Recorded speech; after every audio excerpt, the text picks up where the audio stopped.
Bonjour à toutes et tous, bienvenue à ce 7e webinaire du FC3R. Aujourd'hui, on va vous présenter, enfin c'est plus exactement Céline Hein et puis Julia Menon, qui vont vous présenter les pré-registres et le bénéfice dans les études animales. Vous avez un petit peu le déroulé de la présentation, mais avant, en diapositive, en première diapositive. Mais avant, je vais juste vous rappeler qu'en fait, vous ne pourrez pas poser de questions oralement, vu que vous êtes plus de 600, hein, presque 700. Donc, les questions seront à poser directement dans la discussion via Teams que vous avez. Et puis ensuite, je poserai ces questions à nos oratrices individuellement ou elles répondront ensemble selon la nature des questions. Vous n'avez pas malheureusement droit au chapitre, pas de voix et pas de caméra. Elles sont désactivées automatiquement. On aura à peu près 10 à 15 minutes de questions maximum, et donc pour les réponses dans le même temps. On va commencer par Céline qui va présenter la partie Animal Study Registry, un pré-registre allemand. Et ensuite, ce sera Julia sur Preclinical Trials, qui est un pré-registre hollandais, Pays-Bas. Elles vont faire un petit chassé-croisé. L'introduction, ce sera Céline. Ensuite, Julia, plus le pré-enregistrement des études animales, ou pré-enregistré Julia. Et les considérations sur les pré-enregistrements, ce sera Céline. Et enfin, conclusion avec Julia. Voilà. Je vous laisse maintenant et je vais laisser la scène et l'écran à Céline. Bonjour pour l'invitation, je suis très heureuse d'être là. Juste une toute petite remarque au début. Je suis franco-allemande, mais j'ai jamais travaillé en France et j'ai jamais parlé de préenregistrement avant en français. Donc, j'espère que ça ira. Peut-être que j'ai quelques mots qui me glisseront en anglais, mais je vais faire de mon mieux. Donc, entrons droit dans le sujet. Je vais d'abord commencer par cerner un peu le problème que nous voulons adresser avec le préenregistrement et présenter les pièges de la recherche animale avant que Julia va présenter après notre solution proposée, donc le préenregistrement. Donc, en ce moment, on rencontre encore un paradoxe dans le système de recherche actuel, car nous savons tous que l'idéal pour la science est en effet de trouver des vrais résultats, de découvrir des vrais mécanismes, répondre à des questions importantes par des résultats vrais. Et je pense que c'est la motivation pour tous d'entre nous d'avoir choisi d'aller en recherche un jour. Mais à court terme, l'idéal pour les scientifiques ne seront pas les résultats vrais, mais des résultats publiables. Et dans publiable, il y a d'autres choses à côté de la vérité qui peuvent jouer un rôle. Donc, par exemple, est-ce un résultat nouveau? Est-ce un résultat peut-être surprenant, peut-être même extraordinaire?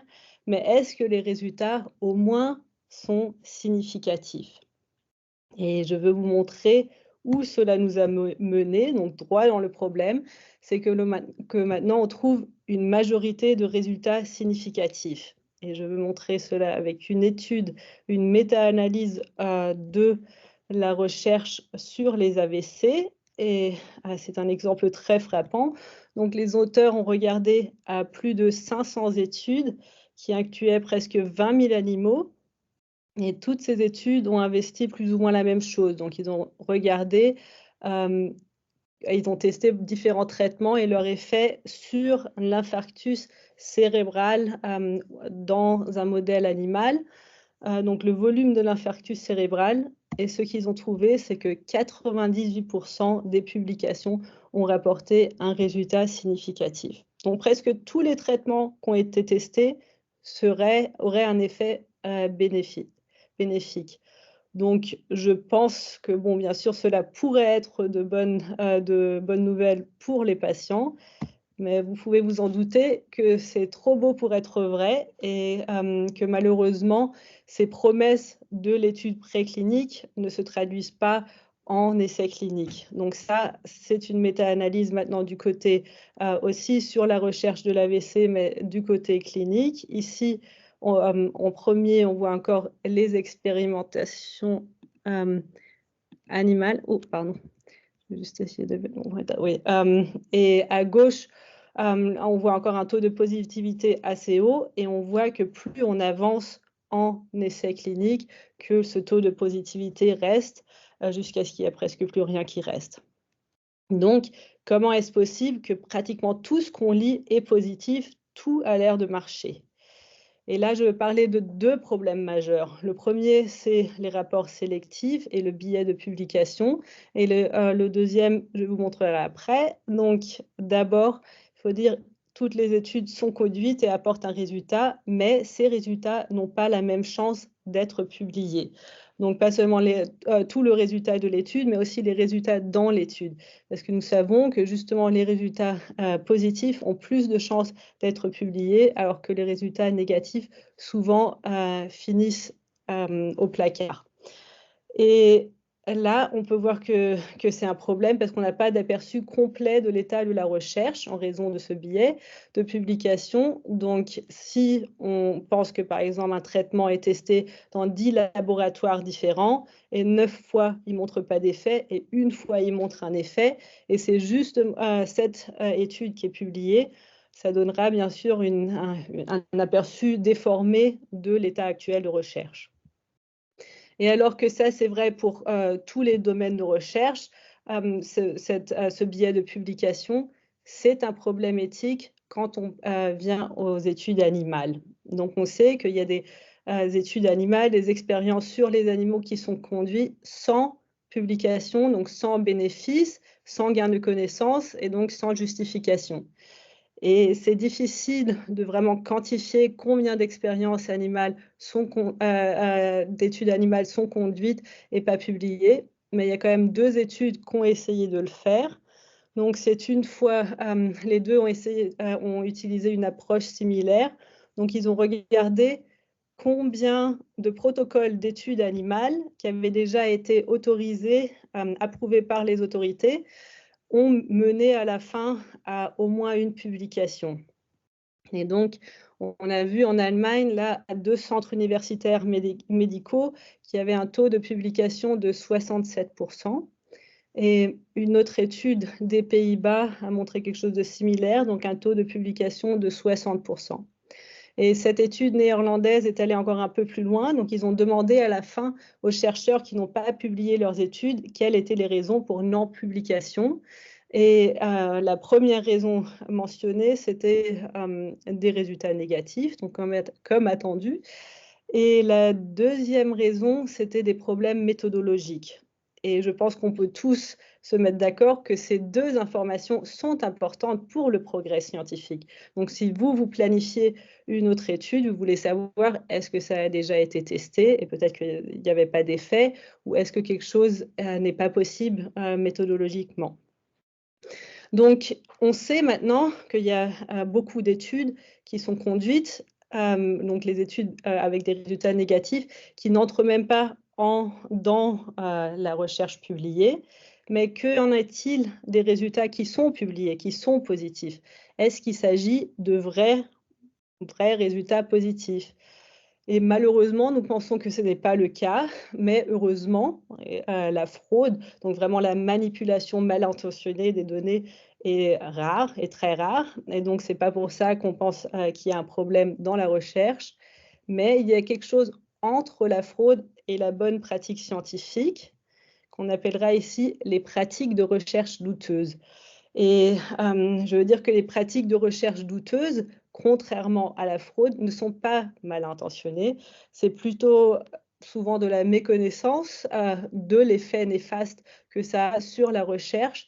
Et c'est souvent mené aussi par un certain un espoir où on espère vraiment d'avoir un résultat désiré. Bien sûr, on ne peut pas être neutre à son résultat parce qu'on est passionné de sa recherche et on espère d'avoir quelque chose de surprenant. Et le problème de ces pratiques de recherche douteuses, c'est qu'elles sont très courantes. Et je veux parler ici de deux pratiques. C'est une fois le p-hacking et le arcing.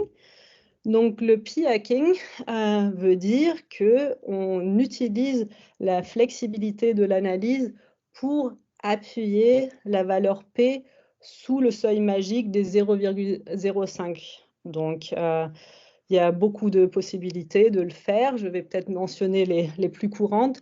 Donc par exemple, on change les tests statistiques jusqu'à ce qu'on obtienne le résultat désiré. Ou on ne définit pas les critères d'inclusion ou d'exclusion avant la collecte des données, mais après. Donc, on regarde toutes les données, on voit, oh, il y a une tendance, et on dit, bah, si j'enlève cet animal, ça sera positif. Et après, on regarde dans ces notes et on définit un critère d'exclusion. Ou on ne définit pas la taille de l'échantillon au préalable. C'est-à-dire, on continue jusqu'à ce qu'on ait le résultat souhaité, et après, hop, on arrête.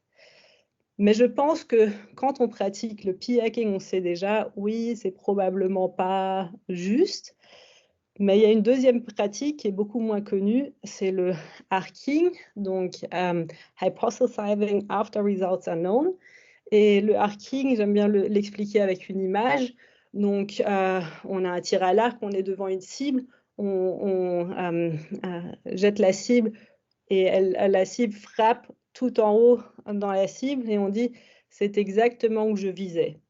Bien sûr, c'est différent si on fait l'annonce avant de tirer la flèche ou après avoir tiré la flèche.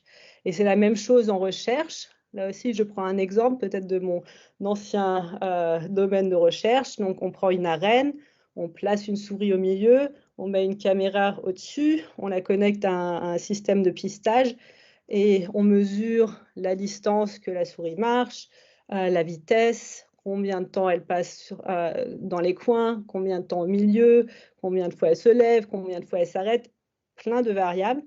Et à la fin, on regarde toutes les données, on trouve un effet significatif et c'est ça qu'on publie et on dit c'est ça que je cherchais. Bien sûr, et ça je veux dire, il est totalement correct de regarder toutes les données et aussi de collecter toutes les données parce qu'on veut avoir un gain de connaissance maximal, mais il est important d'être très transparent sur le processus pour justement aussi pour les lecteurs de la publication finale, pour qu'ils puissent juger la validité du résultat. Et donc, ça, c'est des problèmes qui se reflètent déjà dans la littérature scientifique générale. Mais il y a encore d'autres problèmes qu'on peut adresser par le préenregistrement, parce que je vous parle de ces problèmes, parce qu'après, on veut vous proposer la solution ou comment on peut résoudre ces problèmes. Et donc, un autre problème, c'est un manque de validité interne, donc, qui est une mesure de la qualité de l'étude et qui dit dans quelle mesure nous pouvons croire aux résultats de cette étude. Et ce qui est important de dire, c'est aussi la validité interne est liée à ce vœu des chercheurs de trouver quelque chose d'exceptionnel ou de trouver un certain résultat. Et c'est pour ça qu'il est important de vraiment enlever l'influence des scientifiques sur les résultats. Et donc, pour vraiment comprendre ce que c'est la validité interne, il est aussi important de voir les menaces de la validité interne. Donc, si je conduis une étude, je teste un certain traitement, je vais avoir un vrai effet du traitement possible. Mais il peut arriver que j'introduise des biais. Et donc, ça va mener à une surestimation, une sous-estimation du résultat, de l'effet. Et il y a plusieurs biais différents. Donc, il y a par exemple le biais de sélection. Donc, quel animal je choisis pour donner un traitement. Si par exemple, je prends toujours les premiers animaux de la cage pour donner le contrôle et les derniers pour le traitement, cela peut faire que, par exemple, j'ai toujours les animaux les plus lents en contrôle. Donc, ça peut introduire un biais qui n'est pas introduit exprès, mais c'est par hasard. Ou le biais de performance, c'est-à-dire que je sais si l'animal est un animal traité ou si c'est un animal de contrôle, et consciemment ou inconsciemment, je peux le traiter différemment. Et la même chose pour le biais de détection. Donc si j'évalue par exemple, un comportement animal, il est différent si je sais que l'animal a eu le traitement ou pas. Mais ce qui est bien pour cela, bon, cela peut rendre les résultats non fiables, mais ce qui est bien, c'est qu'on peut résoudre ces problèmes. Et là, c'est aussi une méta-analyse de la recherche, sur les AVC. Donc, on peut par exemple enlever le biais de sélection par utiliser la randomisation. Et puis vous pouvez voir ici que la randomisation amène à vraiment réduire l'efficacité testée. Donc, ça, c'était vraiment une surestimation de l'effet. Et la même chose, pour le biais de performance. Si je conduis mes expériences à l'aveugle, donc que je ne sais pas quel traitement l'animal a eu, cela va aussi, éviter à surestimer les résultats, et la même chose pour le biais de détection. Avec cela, je pense que j'ai présenté le problème et on veut se concentrer sur la solution. Donc je vais passer la parole à ma collègue Julia et qui va vous présenter le préenregistrement. Oh, pardon. Merci beaucoup Céline. Est-ce que vous confirmez que vous voyez bien mes slides? Oui, parfait. Oui. Merci beaucoup Céline pour cette introduction. Donc en effet, je vais vous parler donc de la solution qu'on propose, tout du moins pour réduire ou pour atténuer ces différents biais. Mais tout d'abord, qu'est-ce qu'on entend par préenregistrement d'études animales? Eh bien, en fait, le préenregistrement, donc ça correspond à un protocole d'étude qui est daté et enregistré avant le début de l'étude. Donc, comment est-ce que ça se passe en pratique? Une fois que la conceptualisation de l'étude est faite, les chercheurs, les scientifiques vont pouvoir enregistrer de façon générale sur un registre, une plateforme qui est dédiée à cela, leur protocole d'étude. Et donc cela avant de réaliser leurs expériences, donc vraiment en amont. Et dans ce protocole d'étude, on va définir certaines informations qui sont importantes, comme par exemple les différentes hypothèses, la question de recherche qu'on souhaite tester, mais on va donner également certains détails méthodologiques, des informations sur la stratégie d'expérimentation, comme le disait Céline par exemple, la méthode qui va être utilisée pour la randomisation ou bien pour la conduite à l'aveugle, ainsi qu'un plan d'analyse. Et donc l'idée avec ce préenregistrement, c'est que sur le long terme, à un moment donné, ce protocole, il va être public, il va être disponible, accessible aux autres chercheurs dans le monde. Et donc, une fois que ce protocole est enregistré, il reçoit un DOI ou bien un identifiant qui est unique, et il va être voilà, mis à disposition en ligne. Et déjà, rien que ça, seul, ça va permettre d'avoir plusieurs bénéfices. Rien que le fait d'avoir ce protocole enregistré et disponible sur la plateforme, ça a des avantages. Déjà au niveau, de la transparence, parce qu'en effet ces protocoles d'habitude ils ne sont pas, vraiment disponibles, au public, donc c'est quelque chose déjà d'assez important. Mais également au niveau de la conceptualisation de l'étude et du rapportage, puisque comme on fait ça en amont, ça va vraiment, pousser à la réflexion de ce qu'on souhaite faire, pour chaque expérience, exactement, avant le début de l'étude. Et ça va permettre également, en ayant un protocole comme ça qui est détaillé, de plus facilement écrire son étude en détail, plus en raccord avec la reproducibilité, plus tard. Et donc une fois que cette étude, elle est, terminée et on l'espère publiée, il est possible de comparer ce qui a été écrit dans la publication et ce qui a été écrit dans le protocole qui est préenregistré. Et en fait, cette comparaison, elle va nous permettre de réduire, certains biais qui vous ont été introduits, en introduction. Introduits en introduction, oui. Comme par exemple le fait de ne donner que certains résultats. Voilà, ça il y a moins de chances que ça arrive dans le sens où dans votre protocole, tous les résultats que vous souhaitez mesurer, ils sont très clairement décrits. La même chose pour le harking, ça va être beaucoup moins, commun ou possible dans le sens où en effet l'hypothèse, elle est très clairement expliquée, dans ce protocole. De plus, il est possible, sur ces différentes plateformes, ces différents préregistres, de lier ou d'ajouter les résultats ou les données de l'étude. Donc l'idée, c'est que peu importe si l'étude n'aboutit pas ou bien si elle n'est pas publiée, ces résultats vont rester disponibles à tous avec le protocole qui est lié. Donc ça va vraiment permettre d'augmenter le partage de données, mais également de réduire des biais de publication comme ce qui était expliqué en introduction. Donc ça va être vraiment des avantages pour les personnes qui vont préenregistrer eux-mêmes leur protocole, mais il y a aussi des avantages pour ceux qui vont simplement regarder le préregistre. Donc en regardant ces préregistres, en regardant ce qui a été mis dessus, on a vraiment une vue d'ensemble de ce qui est en cours ou bien de ce qui a été arrêté, par exemple, sur ces protocoles. Et donc ça va permettre notamment de réduire le nombre de répétitions d'études involontaires. Alors attention, ici je ne parle pas de chercheurs qui souhaiteraient répliquer une étude volontairement, hein, mais vraiment de deux équipes, par exemple, qui travailleraient sur un projet très similaire sans le savoir.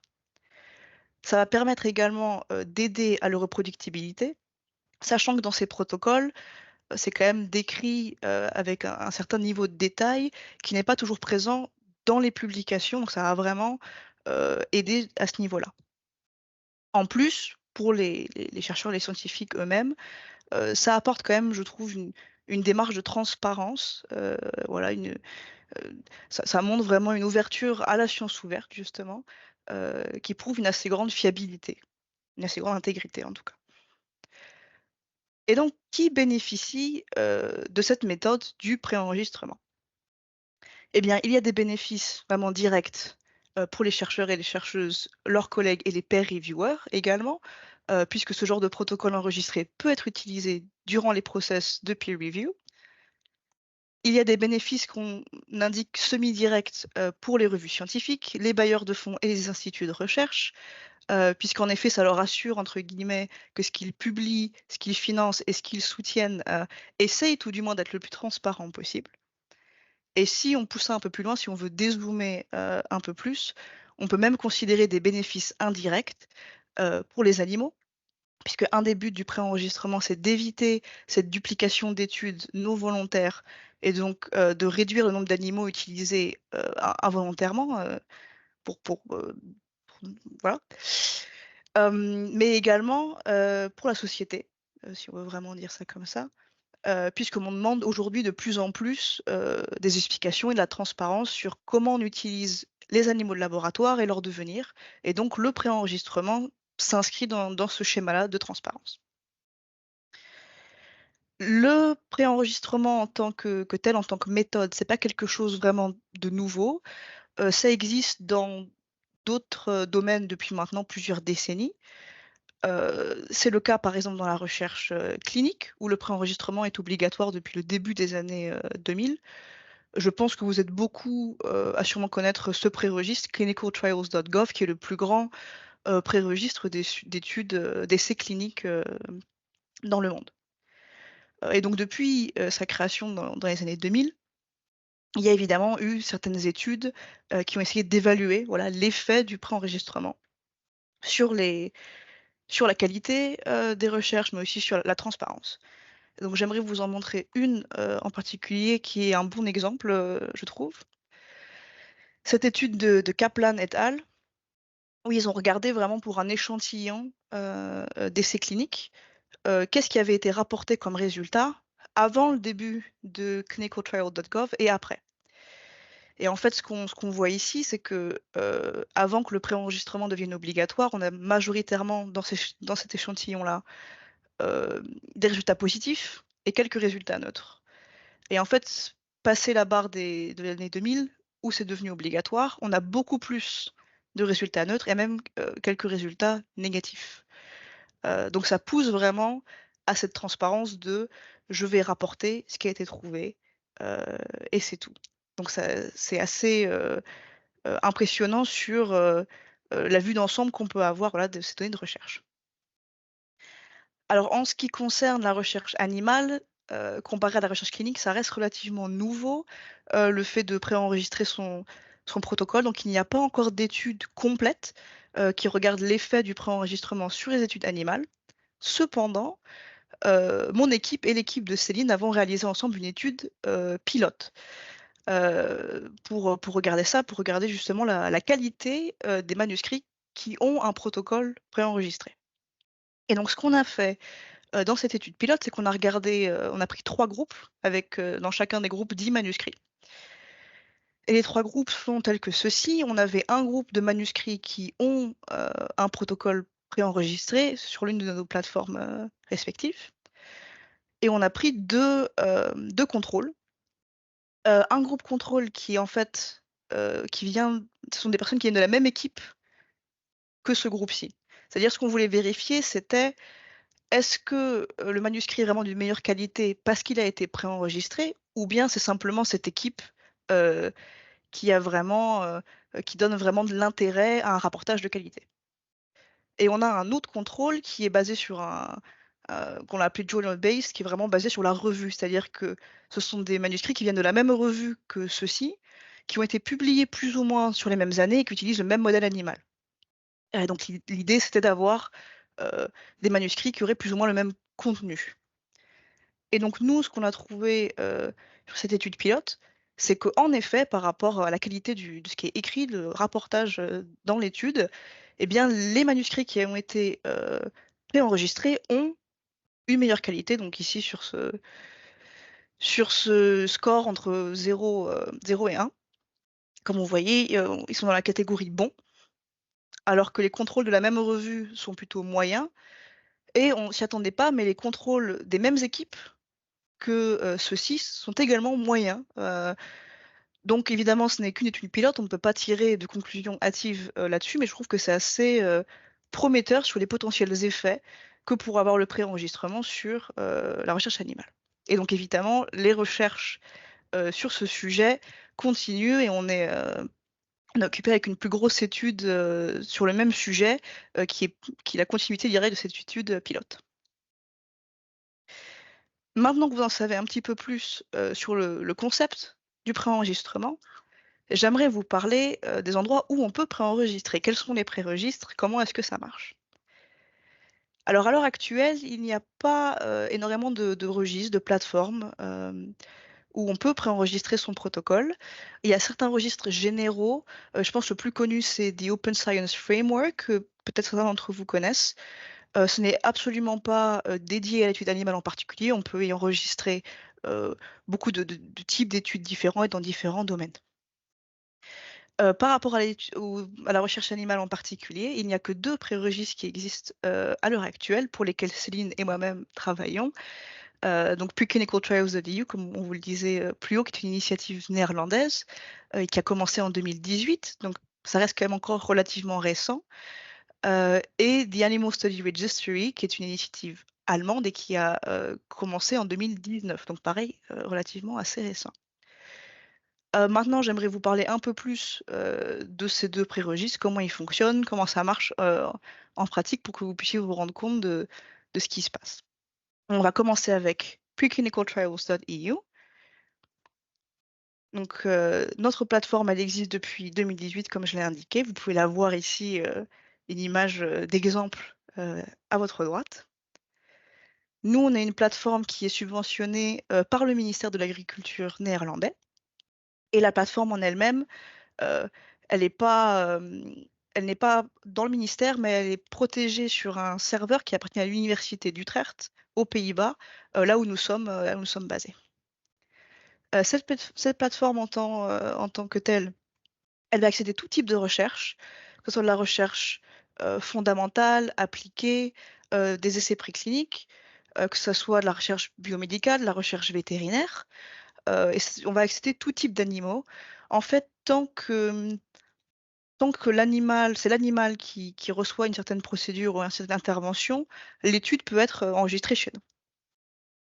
Alors, comment est-ce que ça marche si on souhaite préenregistrer sur cette plateforme? Eh bien, c'est assez simple. Il faut créer votre compte, ça prend 1 minute ou 2. Et puis, il faudra remplir le formulaire que vous voyez ici pour donner les informations sur votre protocole d'étude, votre protocole de recherche.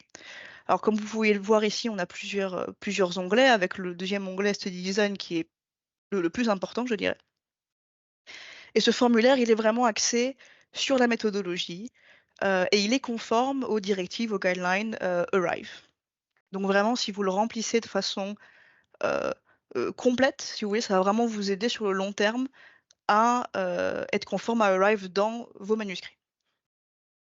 Alors une fois que ce formulaire a été rempli et que vous êtes satisfait de ce que vous avez écrit, vous pouvez le soumettre et il va être envoyé pour évaluation à ma collègue ou moi-même. Et on va regarder ce que vous avez écrit, on va s'assurer que tout est rempli conformément à ce qui est écrit dans le formulaire. Et si tout nous semble OK, le protocole sera enregistré sur la plateforme avec ou sans embargo. Ce que je veux dire par là, c'est que soit il va être directement accessible aux autres utilisateurs, il va être public, soit vous choisissez dans le formulaire d'avoir un embargo, et dans ce cas-là, il sera caché pour une certaine durée de temps. Parfois, il arrive que durant l'évaluation, on se rende compte qu'il manque certaines informations, ou bien qu'il y ait, par exemple, des informations au mauvais endroit, ou bien qu'il y ait des incohérences, enfin, il nous semble qu'il y ait des incohérences dans le protocole. Et dans ce cas-là, on va renvoyer aux auteurs par email des informations pour qu'ils puissent les modifier. Ils auront la possibilité de nous renvoyer le protocole corrigé et de façon générale à la deuxième, parfois à la troisième évaluation. Il n'y a pas de souci, on peut l'enregistrer sur la plateforme. Alors quelques remarques sur ce fonctionnement. L'évaluation dont je vous parle ici, ce n'est pas une évaluation d'éthique, ce n'est pas non plus une peer review. C'est vraiment une évaluation qu'on pourrait qualifier d'administrative. On vérifie que ce qu'il y a dans le formulaire est correct, est assez complet par rapport aux détails qu'on demande nous, et qu'il n'y ait pas de grosses incohérences. Donc pour vous donner un exemple, si durant tout le protocole, vous me parlez d'utiliser des cochons durant tout le long et que d'un seul coup, vous me parlez de souris, moi, ça va m'interroger. Donc on est sur ce genre de questionnement, mais ce n'est en rien une évaluation d'éthique ou une peer review. Une fois que le protocole est enregistré, vous pouvez le modifier autant que vous le souhaitez. On est conscient que la recherche animale, voilà, parfois c'est imprévisible, on doit changer sa méthodologie, il n'y a pas de souci avec ça. La seule chose qu'il faut garder en tête, c'est que ces différentes modifications, elles vont créer plusieurs versions du même protocole, donc une version 1, une version 2, une version 3, et que toutes ces versions, elles vont être disponibles au public une fois que le protocole devient accessible. Quelques précisions également sur l'embargo. Notre embargo, il est de minimum 1 an quand vous le demandez, et il peut être renouvelé pour être plus long. Il commence à minimum 1 an parce que le but pour nous, c'est quand même cette idée de transparence, donc on ne voulait pas mettre un embargo trop long dès le début, mais on est bien conscient que beaucoup de scientifiques ont besoin de plus d'1 an. Donc en fait, vous pouvez le renouveler pour une période plus longue. On essaye de façon générale de ne pas dépasser les 4 ans. Pour l'instant, depuis que la plateforme existe, le plus long qu'on a eu, ça a été 3 ans et demi. Et voilà, on s'adapte vraiment au cas par rapport à ce dont nos utilisateurs ont besoin. Et également, quand votre protocole est sous embargo, il n'est accessible par personne à part par l'administrateur, c'est-à-dire moi-même. Mais voilà, il est complètement caché sur notre site et il est protecté, encrypté, donc personne ne peut y avoir accès, voilà, à part une personne qui est moi, au cas où il y aurait besoin de le voir. Une autre fonctionnalité dont j'aimerais vous parler rapidement, c'est notre fonctionnalité d'export qui est propre à notre plateforme. En fait, on s'est rendu compte aux Pays-Bas quand on a développé ce préregistre, en parlant avec les chercheurs, on s'est rendu compte que les informations qu'ils devaient donner, alors c'est à l'équivalent des structures de bien-être animal chez eux, ça ressemblait beaucoup à ce qu'ils devaient nous donner à nous dans notre protocole, dans notre formulaire. Et du coup, ils étaient un peu embêtés parce qu'ils devaient fournir les informations 2 fois, une fois pour les structures de bien-être et une fois pour nous, donc ça faisait doublant. Donc ce qu'on a mis en place, pour faciliter ça le plus possible, c'est un export de ces données vers notre plateforme. D'une telle façon qu'au lieu de les remplir, 2 fois manuellement, ils ne les remplissent qu'une seule fois, parce que légalement, ils doivent remplir cette documentation. Et nous, on utilise cette documentation qui existe pour remplir nos formulaires pour nourrir notre plateforme. Alors, ces exports, on a pu les réaliser pour les 3 logos, les 3 logiciels que vous voyez en bas, puisque c'est ce qui est utilisé aux Pays-Bas. Et ça va remplir, selon les logiciels, entre 40 et 100% du formulaire. Et ça va vraiment dépendre de à quel point le logiciel ou les données qui sont demandées sont alignées par rapport à ce qu'on demande nous. Alors même quand ce n'est que 40%, ça reste quand même un gain de temps qui n'est pas négligeable, puisque voilà, c'est directement transféré. Et donc dans cette même logique, maintenant qu'on essaye de s'exporter un peu plus à l'international et notamment en France, nous sommes en train de développer, un export similaire pour les demandes APAFIS. Donc je pense que vous êtes tous, nombreux à connaître ces demandes APAFIS. Et donc quand vous faites votre demande sur le site, sur la plateforme du ministère, vous pouvez télécharger, vous avez votre formulaire, votre demande remplie au format XML. Et en fait, ce format XML, vous pouvez directement le prendre, pour l'utiliser sur notre plateforme. Là, c'est notre formulaire à nous. Et en cliquant ici, alors il faudra renommer ce bouton. Pour l'instant, on l'a appelé import FC3R parce qu'on le développe avec l'aide du FC3R. Merci encore à eux. Mais vous pourrez cliquer ce bouton directement, ça va vous ouvrir une page pour sélectionner un fichier. Et en sélectionnant votre fichier, votre formulaire rempli au format XML, ça va directement le traduire en anglais et remplir environ 40% de notre formulaire à nous. Alors, je tiens à préciser que notre API qu'on utilise pour déplacer les informations et pour traduire ne regarde que les clés XML qu'on lui donne. Donc, vos informations personnelles ne sont pas regardées par l'API. Également, quelque chose qui est important par rapport à cet export, comparé à ce qu'on a créé aux Pays-Bas, c'est pas le même niveau d'études. Je ne sais pas si vous voyez ce que je veux dire, mais les demandes APAFIS, c'est vraiment pour un projet complet, alors que les exports qu'on avait créés jusqu'ici aux Pays-Bas, ils sont vraiment pour chaque expérience. Donc pour nous, chaque formulaire, c'est une expérience. Donc il faudra à chaque fois réutiliser l'export, mais votre demande APAFIS vous permettra quand même de remplir 40% à chaque fois, et après vous pourrez détailler ce que vous souhaitez faire. Alors cet export, il est toujours en développement, en construction, et il est accessible pour l'instant sur le site en version alpha. Et on aimerait beaucoup avoir une version finale ainsi qu'une notice d'utilisation. Donc vraiment un document qui explique pas à pas comment utiliser cet export. Courant fin avril, début mai 2024, donc relativement bientôt. Et on espère que vous serez nombreuses et nombreux à l'utiliser. Et également, si vous souhaitez nous faire des retours, si jamais vous l'utilisez, vous le testez vous-même, nous faire des retours sur à quel point il fonctionne bien ou non. Ça serait vraiment très utile pour nous puisqu'on aimerait l'optimiser le plus possible pour que ça soit vraiment utile pour tous les chercheurs qui utilisent les demandes APAFIS. Ça, c'était ma partie sur preclinicaltrials.eu et je vais laisser la main à Céline pour vous en dire plus sur The Animal Study Registry.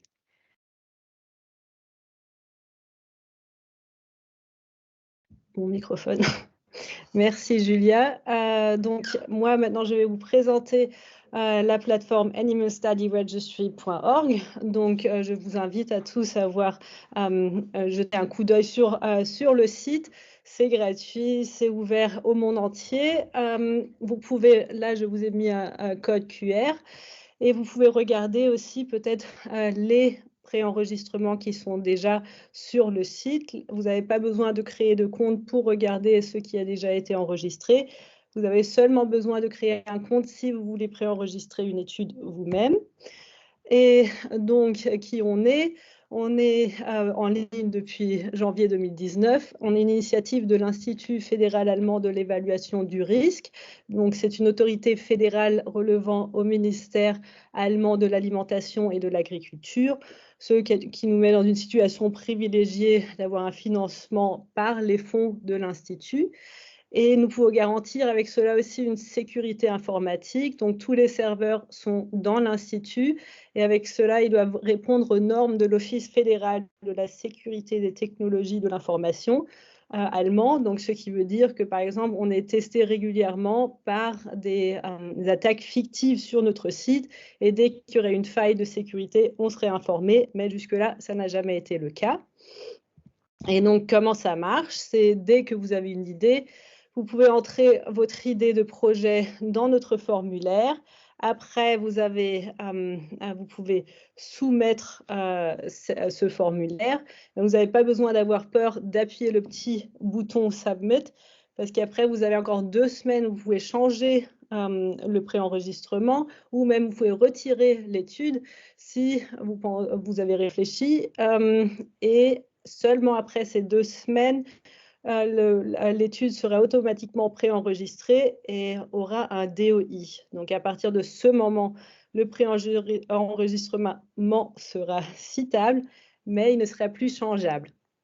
Mais pareil que le site que Julia que preclinicaltrials.eu, on a une option embargo parce qu'on sait que la recherche est compétitive. Donc, vous avez l'option d'avoir un embargo de 5 ans.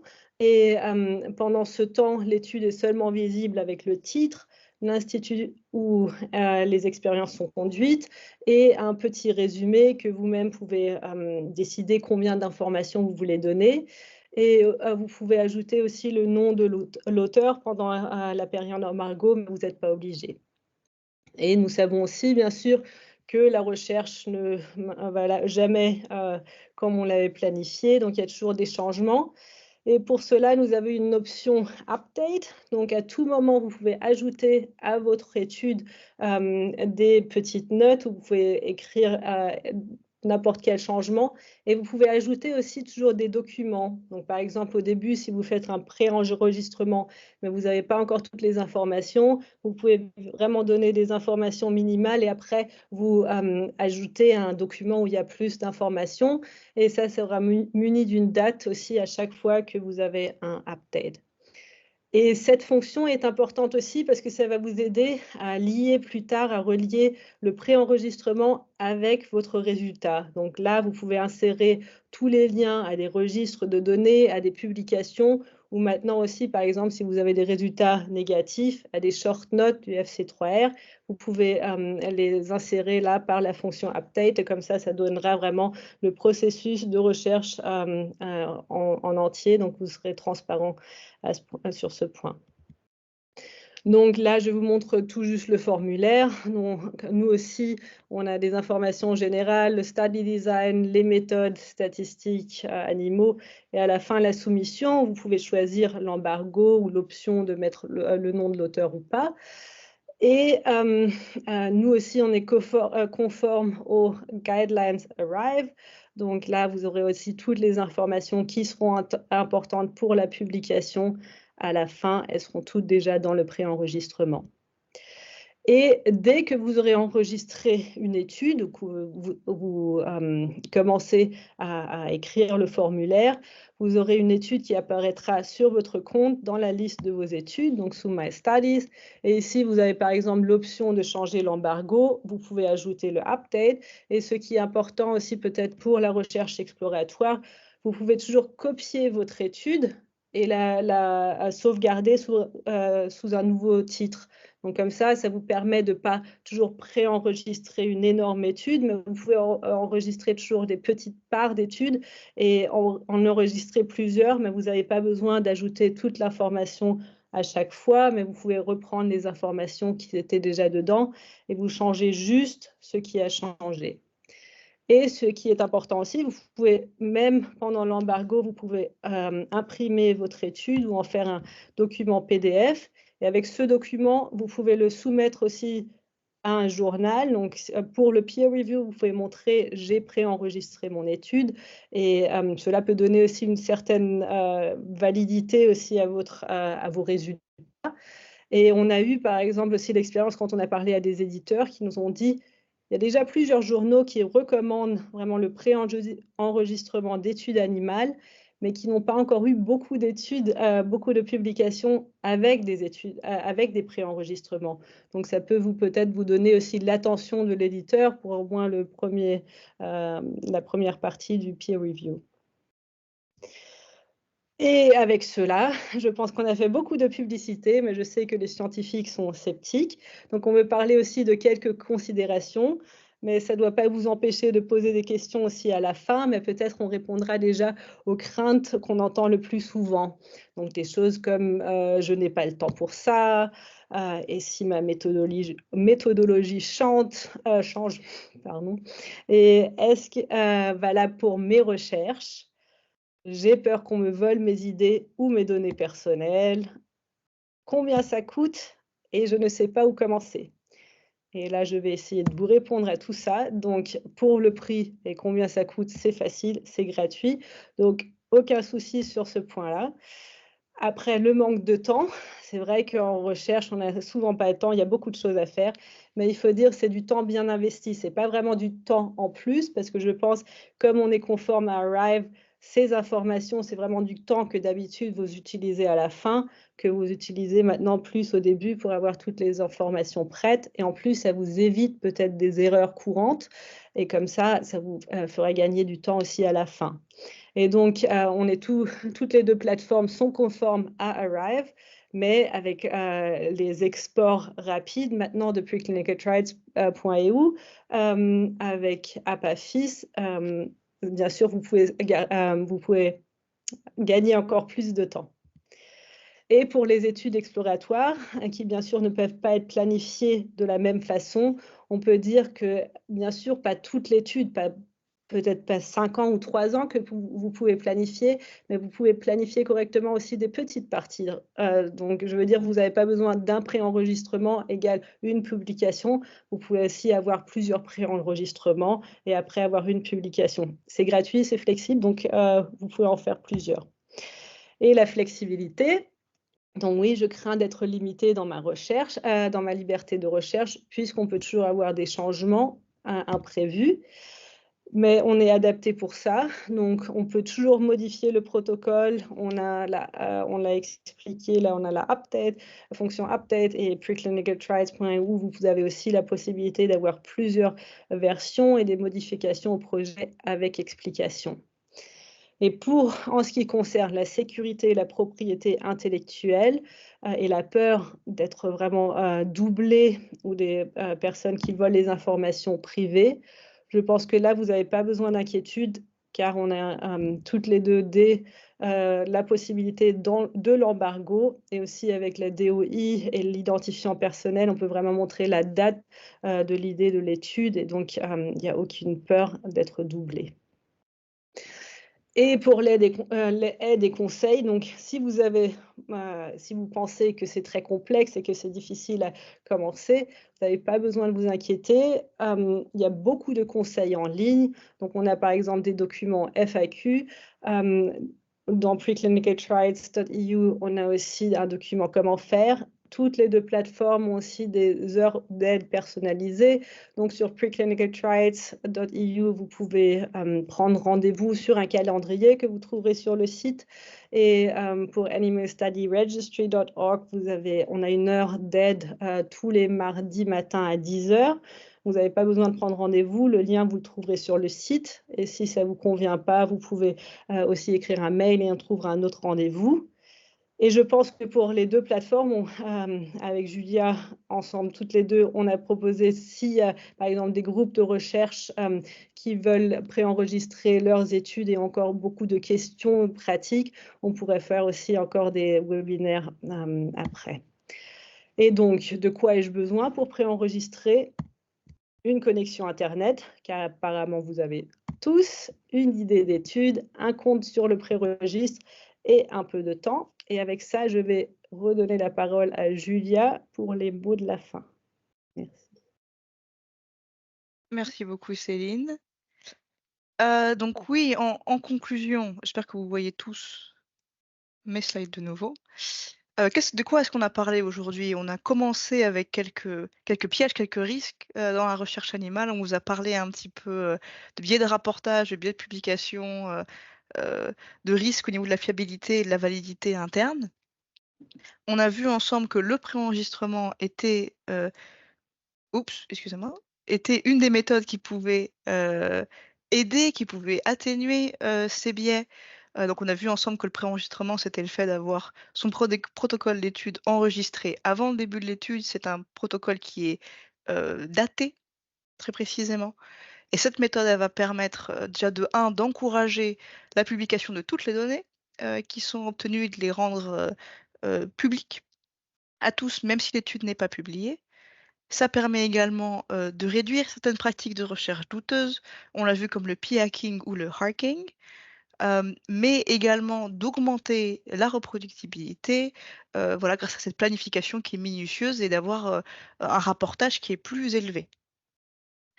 On vous a parlé des 3 registres qui existent. Vous pouvez enregistrer votre étude, donc animalstudyregistry.org, preclinicaltrials.eu et the Open Science Framework. J'espère que vous êtes convaincus aujourd'hui que voilà, le préenregistrement, c'est une méthode qui est utile, qui est gratuite, en plus de tout cela, qui est facile à mettre en place, qui est flexible et qui est sécurisée, donc qui pourra s'adapter à votre type de recherche, peu importe le sujet et le type d'étude que vous faites. Vous pouvez tout à fait nous contacter sur nos plateformes respectives, que ce soit réseaux sociaux ou par email. Je pense qu'autant Céline que moi, on sera ravis de répondre à vos questions ou de nous entretenir avec vous. J'aimerais vous remercier sincèrement pour votre attention et d'être venu à ce webinaire et je pense qu'on est prête à répondre à vos questions. Donc merci beaucoup.